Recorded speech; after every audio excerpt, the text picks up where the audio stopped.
शायद ये कार्यकर्ता उस ज़माने का, और ये हमेशा पापा जी ने दौरा। ये मुझे याद है, पापा अपने आप चलाते थे। ये भी फोटो है, उस पूरा का पूरा ऊसर जमीन था।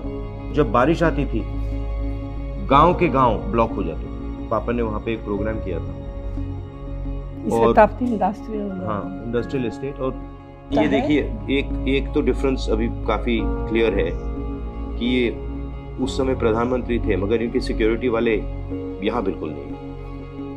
जब मैं 82 में गया था तो ये हालत थी।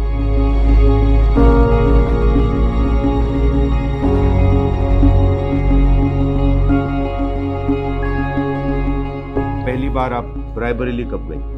81-82 शुरू किया काम। हम लोग जाते थे मेडिकल कैंप के लिए। बहुत सारे अच्छे डॉक्टर लोग थे वहाँ के, दिल्ली के। सेवा करने के लिए ये लोग हमेशा मदद करते थे। हमारे परिवार का अमेठी रायबरेली से 100 साल का रिश्ता है।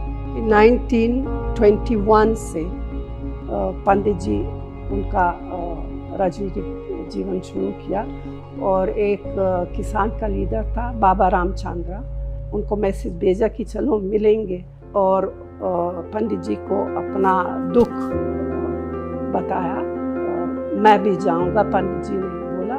तो फिर वो प्रतापगढ़ पहले, क्योंकि सबसे ज़्यादा वो किसान का जो था प्रतापगढ़, और फिर रायबरेली भी, और एक दो और नज़दीक के जगह। रायबरेली वैसे राहुल के दादा फिरोज गांधी वहाँ के एमपी थे 53 से।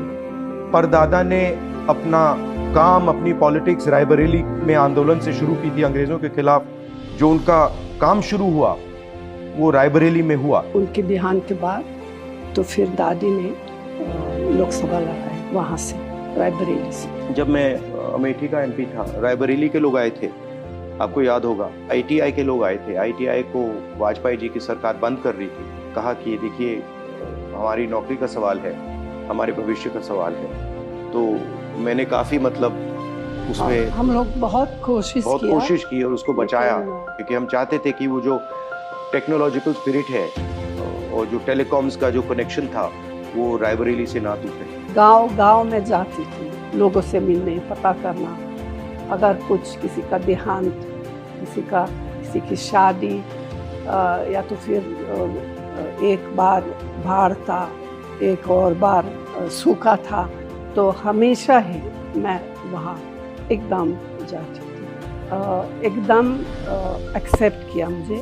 जो रिश्ता था वो जैसे बेटी बहू की रिश्ता था उन लोगों के साथ। 82 में पापा ने वहाँ बहुत विकास का काम किया, बहुत सड़कें बनी, ट्रांसफॉर्म हो गया वो अमेठी, बिल्कुल ट्रांसफॉर्म हो गया। रायबरेली में दादी ने विकास का बहुत काम किया था, तो रायबरेली अमेठी से थोड़ा आगे निकल गई थी। जब पापा अमेठी गए और फिर पापा ने वहाँ बहुत ज्यादा काम किया, फिर ये लगा कि अमेठी थोड़ा विकास में रायबरेली से आगे निकल गई। फिर जब हमारी सरकार थी तो इन्होंने भी वहाँ काफ़ी काम किया, और मैंने भी अमेठी में काफ़ी प्रोजेक्ट्स किए। एक सड़क की कनेक्टिविटी, तो मेरी कोशिश थी कि ज़्यादा से ज़्यादा सड़कें, नेशनल हाईवेज, CRF सड़कें हम अमेठी में लाएं और अमेठी को बाकी देश से जोड़ें। दूसरा था सेल्फ हेल्प ग्रुप का काम, जिसमें हमने लाखों महिलाओं की मदद की, बैंक अकाउंट से उनको जोड़ा, उनकी ज़िंदगी बदली। तीसरा, जो इंस्टीट्यूशंस हैं, petroleum institute, CRPF training camp, और शायद जो सबसे बड़ा काम था जिसको बीजेपी के लोगों ने रोक दिया और जो अमेठी और रायबरेली को ट्रांसफॉर्म कर देता, वो था फूड पार्क, जिसमें हम 40 अलग अलग कारखाने ला रहे थे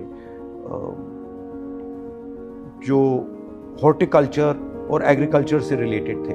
और मेरी सोच थी कि वो फूड पार्क अमेठी और रायबरेली का चेहरा ही बदल देगा, और उसको बीजेपी के लोगों ने रोक दिया। तो यही प्लान मेरा रायबरेली के लिए है कि रायबरेली को बाकी देश से जोड़ा जाए, वहाँ पे मैन्युफैक्चरिंग यूनिट्स और फूड प्रोसेसिंग की स्ट्रेटजी हो। जब मैं रायबरेली की बात करूं, अमेठी की बात करूं, तो जनता के दिल में जो है उसको अच्छी तरह सुनना और उस पर एक्शन करना। रायबरेली के लिए जो काम माँ कर रही थी और जो दादी ने किया उसको मैं आगे ले जाऊं, वो रिश्ता ही अलग है। एक प्रकार से पारिवारिक रिश्ता, दोस्ती का रिश्ता, अफेक्शन का रिश्ता है। तो जैसे मेरा माँ के साथ रिश्ता है, बहन के साथ रिश्ता है, वैसे ही वहाँ के लोगों के साथ हमारा रिश्ता है, वही फीलिंग है। खाना भी बहुत अच्छा लगता है मुझे।